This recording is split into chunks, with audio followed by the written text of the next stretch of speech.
I want you to confront the people in this room who you killed by passing tax cuts. The rhetoric out there, I mean, apparently the FCC has killed people because of net neutrality. You've killed people because of tax cuts. The president has killed people by getting elected. A lot of people have died. Well, I heard it was Armageddon, and also that it was a five-alarm fire. Five-alarm fire. And we have to react.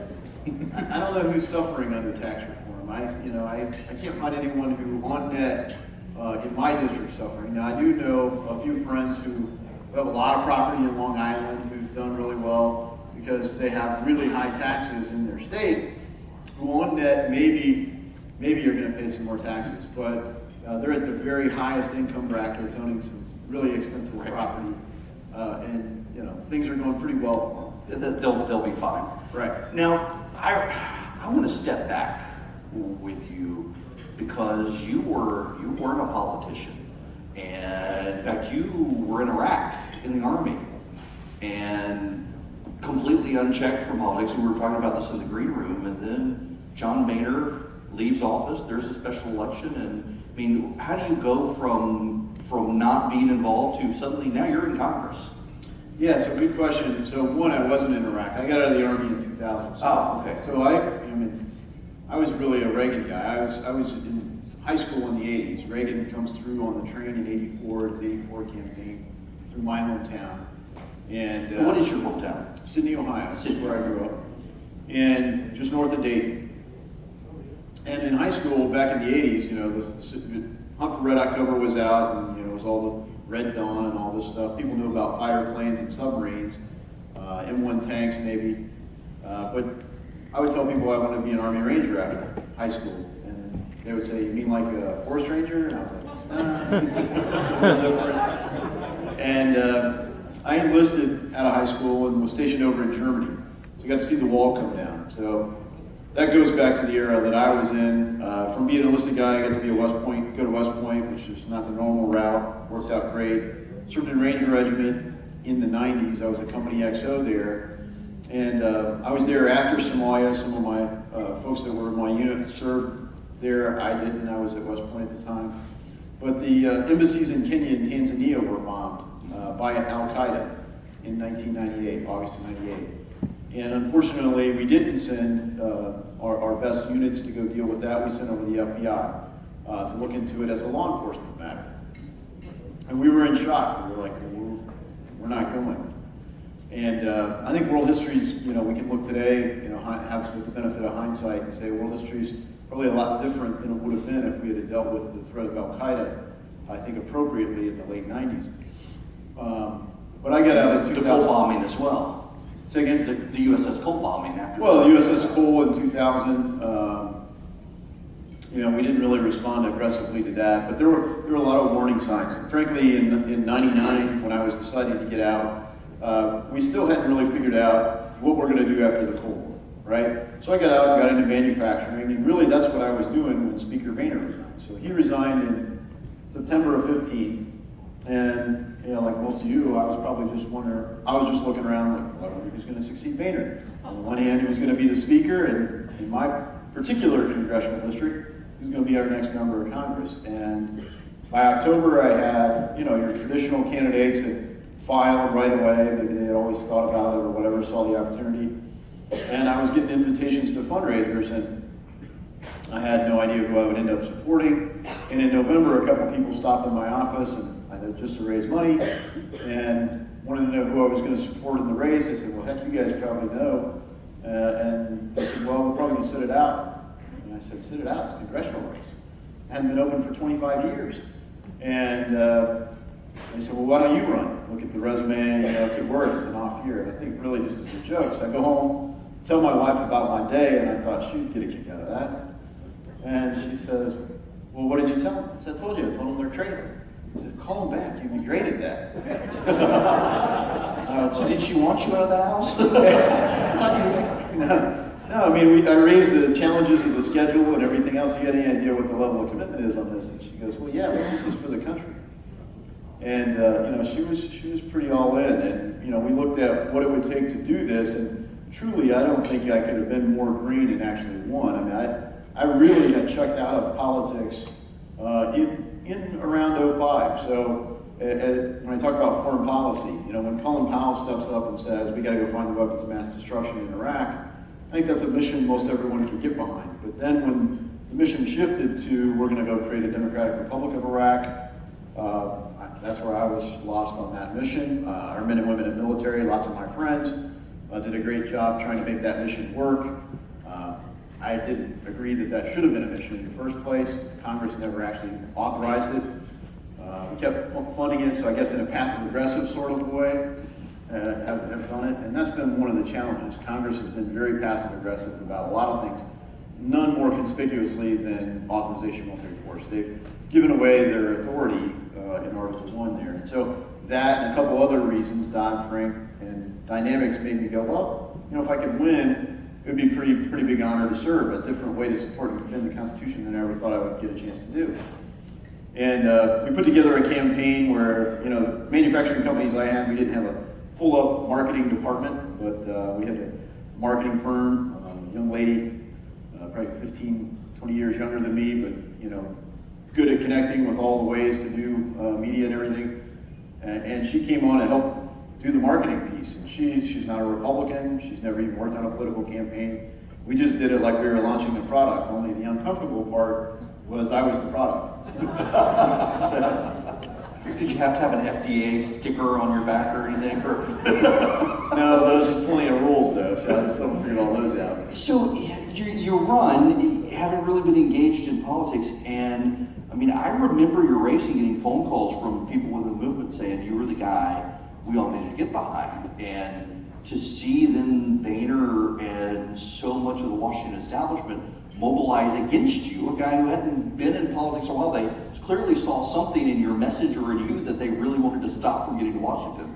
Well, when I checked out in '05, I really missed the whole Tea Party movement. Frankly, I missed a lot of that. I just kind of checked out of all of it. It's not that I didn't pay attention to the news. I was no longer engaged at a significant level in any way in politics. I just focused on my family, active in my church and trying to grow my companies. And so when I first got in, I had been members of chambers of commerce all through in business. I was a former chairman of our regional manufacturing association. So I knew enough to know that local and state chambers of commerce, they have policy positions, but they don't really get involved in political races. So I didn't have a clue, this is how novice I was, I didn't have a clue that the U.S. Chamber of Commerce actually gets involved in political races. I did know the Club for Growth got involved, and I said, well, I want to go meet with them. So I met with Club for Growth. I had no idea what to expect, and I walk in and they have Frederick Bastiat coasters. I'm a big Frederick Bastiat fan. I said, oh, this is good. And it was, for those of you who don't know, you go through a rather unusual interview with Club for Growth where they don't ask you the basic questions. They really try to get to your philosophy. Well, they get to it, and they did an amazing amount of research, too. When you go in, they're like, oh, you were at this event, and you said whatever. Oh, well, that's interesting. But to the point, I didn't really understand some of the dynamics there. And some of the folks that, they spent $1 million or so in outside opposition to me being the candidate. And some of the people that were funding it had come from the National Association of Manufacturers. And effectively, they were funding a dairy farmer over a manufacturing guy. And I was like, why would that make sense? You should at least meet me. And at the superficial level, it's just that we know these guys like you, therefore we don't like you. And unfortunately, that's a really petty thing. It unfortunately reinforced one of the views that I've seen is a lot of people don't really mature past about 9th grade. Yeah. Including in politics. So when you get there, how does your perception of what it's going to be like differ from what it's actually like in Congress? Well, if I had a real high perception of Congress, I would not have run. Right? True. So I was pretty happy with this. Good. And the good news is that the expectations I had were exceeded. Of course, I didn't have high expectations, like I said. But there really are a lot of really talented men and women who serve in Congress. And, politically, that's probably not smart to say, but But the reality is, I mean, I got to serve in Ranger Regiment as an Army officer, an amazing amount of talent. That's probably the best job I will ever have, serving in that particular unit at that time. But in Congress, that's the only place comparable to the amount of talent. I mean, just a lot of talent, a lot of people enthusiastic about being there, and to my surprise, an amazingly high percentage of people who I believe are genuinely there for the right reasons. Now there's enough of the other side to reinforce all the stereotypes and sitcoms and dramas and everything else out there. But I truly believe if you took Congress and you took away the cell phones and the cameras and the news media and everything, and you say deployed them to Diego Garcia, little island where we deploy in the Indian Ocean, and said, hey, you guys send up some smoke signals when you've solved some problems, we'll come back and get you, but there's no cell phones or anything else. We have the talent to solve a lot of stuff.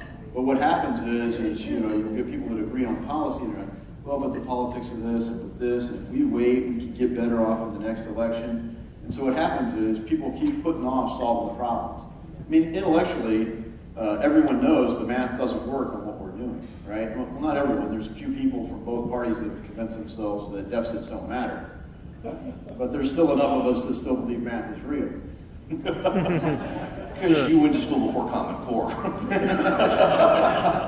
So I wanted to get to this question, and since you brought it up here, let me ask you, I have seen a Republican Party for a decade say Washington spends too much. And this year we're going to have $1 trillion deficit that Republicans back. I mean, what do you do? Yeah, that's Trump had this great meta message, make America great again, and in my campaign it was much less ambitious. It just said, don't bankrupt America. And the reality is that's probably actually the harder task. I mean, the path we're on is not sustainable. And for the people that have convinced themselves that deficits don't matter, maybe the Soviet Union believed that at one point in time. I mean, we never actually defeated the Soviet Union on the battlefield. Not that we couldn't have. They bankrupted themselves, largely because of excess spending on the military. They didn't develop anything else. Our country, we're developing everything in the world. And now that I'm there, you sit in these meetings and everyone comes in and they've got the pitch book and here's the idea, it's a good cause, just spend the money. And there are an amazing amount of good causes out there. Not all of them are constitutionally within the jurisdiction of the federal government, so that'd be a good place to start. But, good causes. The trouble is that there's at least right now about $1 trillion more good causes than there are dollars to fund it. And that's been one of the biggest surprises, is the rhetoric on fiscal responsibility has become completely unhinged now that we have the majority. It was easy to say we're fiscal conservatives when we didn't actually have a way to implement it. Now that we're in the majority, part of the way that we've bought unity on some core issues is spending the money. So when we did the omnibus back in March, I went to town halls that in my district, 400 or 500 people, and within days of that, and everyone knew that we had just spent $1.3 trillion, borrowing about $1 trillion of it, 2,200 some page bill that no one had time to read. Everyone knew that, but almost no one knew that the House had actually voted on a much more responsible spending level back in September. For the first time since 2005, the House had actually passed all the spending bills, and they had our policy writers really pretty good when you look at the positions that, tough votes that for some of the appropriators they took. Guys like David Valadeo, who's an upside down district, good guy, not a fiscal conservative generally, solid Republican in a very tough to win district, but he's over in the more moderate end of the party. It takes that for us to have the speaker's gavel, and we found a way to work together to do it in the House. The incredibly disappointing thing is we never made the Senate actually vote. And I think that's one of the most important things that we have to do as a House. We have to have in our next speaker somebody that's going to actually make the Senate vote. And we all believe that we have that commitment, and I think we really dropped the ball by not making them vote. Coming especially off of the Schumer shutdown, they're the only ones that had actually shut the government down, right? Over DACA. Mm-hmm. And we have the pressure, I think, to make them vote. Now, if it didn't pass, great. Let's see what we can do. But they added about $200 billion to what we were going to spend, stripped most of our terms and conditions out, and the House folded. Just did what the Senate said. Jody Heiss referenced earlier the line that you used that with the Freedom Caucus, you represent the Republican wing of the Republican Party, and it does often feel like the Freedom Caucus is fighting Democrats and Republicans to get them to do the right thing. And I mean, how do you weather the storm? Because I know there's an entire institutional mentality in DC to, now that they can't give earmarks, put other pressure and whatnot on to try to get you guys to fall in line. Yeah, I mean, I think the value of the Freedom Caucus, when I learned how to navigate as an infantryman, I did it with a map and a compass, back before GPS. Now, hopefully, we still teach people how to use maps and compasses. But, a compass follows an ass. I have a compass on my iPhone. You got it, yeah. I had an app for that too, right? So, only the most stubborn people stay on course, whether you're going into a swamp or scaling a cliff or whatever's in the way, right? And so, frankly, the Freedom Caucus's adversaries will accuse the Freedom Caucus of being that they just stay on course no matter what. The reality is the Freedom Caucus is creative problem solvers. We've offered not just why we don't agree with this, but here's an alternative. We could go this way. And I liken it to, like, if you're trying to climb a mountain, the really stubborn people will scale the cliffs and stay on azimuth no matter what.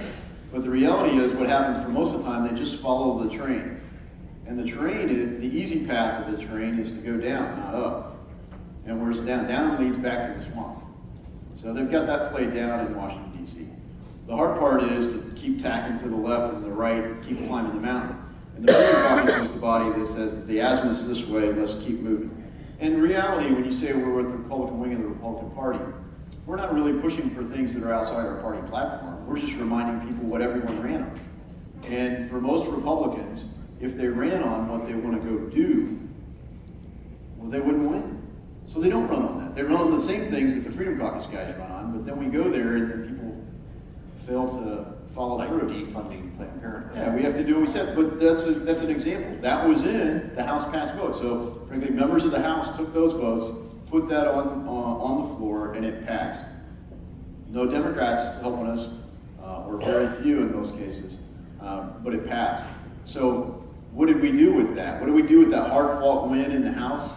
I mean, truly, the appropriators they worked really long days last July to get this done ahead of August recess.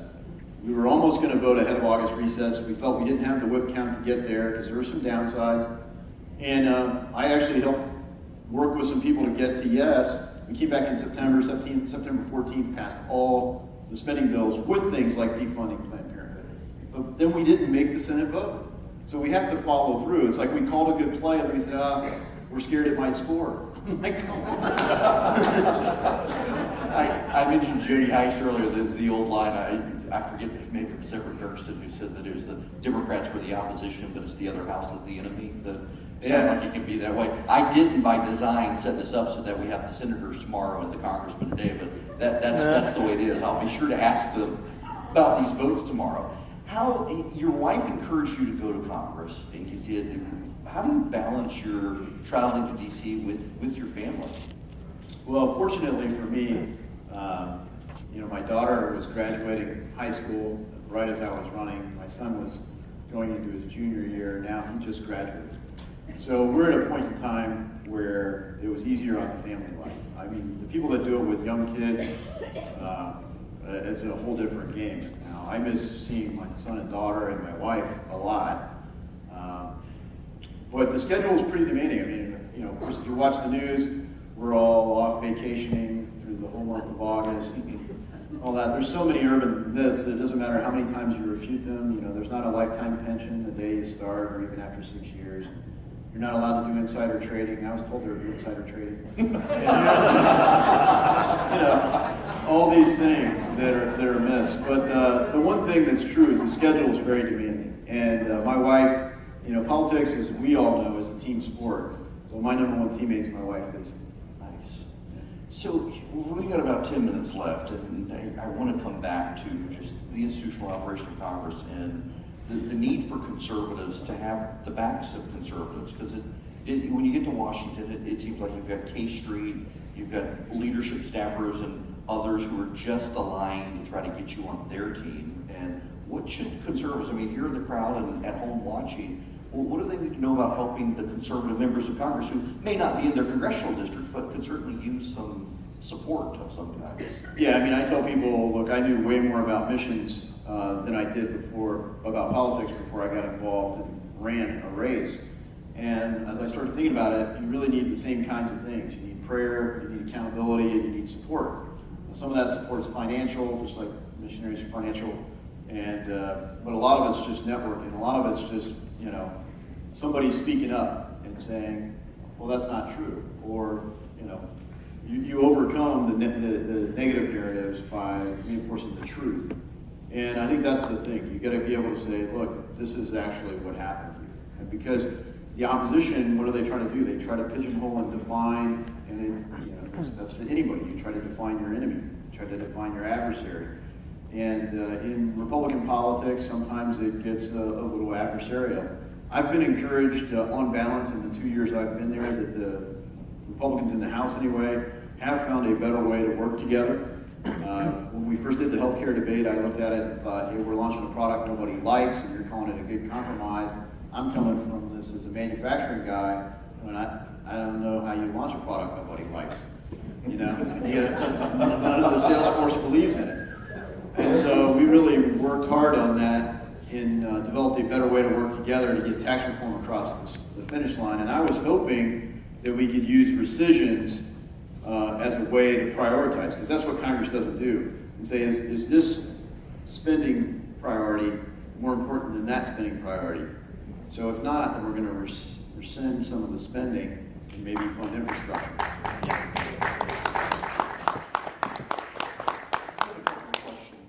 From the crowd that were all very similar along the lines, including one person from Ohio who said Boehner was there forever, and the seat finally opens up. Should Congress, do you now meet in Congress, you're thinking on term limits evolved at all? Should we have term limits?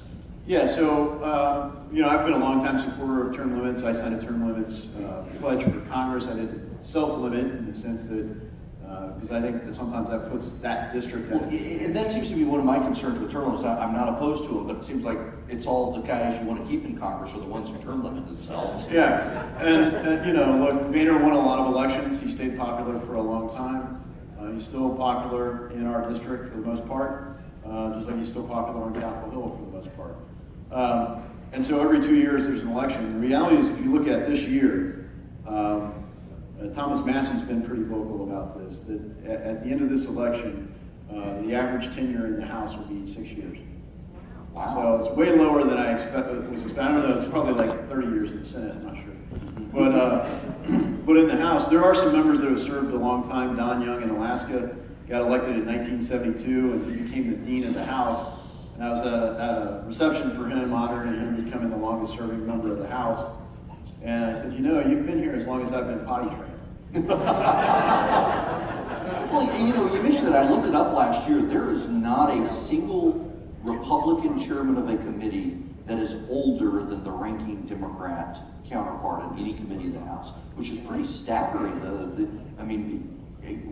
Republican waves have come in and brought down the age, but my goodness, your counterparts on the Democratic Party have been there for decades. I've heard that from some of the Democratic staffers, and they'll say, you guys have the young guy, What does it say about the Republican Party that y'all are the young guys in the House? Well, I think it says that, that really we're strong now, and we're going to keep getting stronger. I mean, I don't think there's a blue wave. I mean, just a few months ago, Connor Lamb was the future of the Democratic Party, and frankly, he's probably to the right of John Kasich on a lot of issues.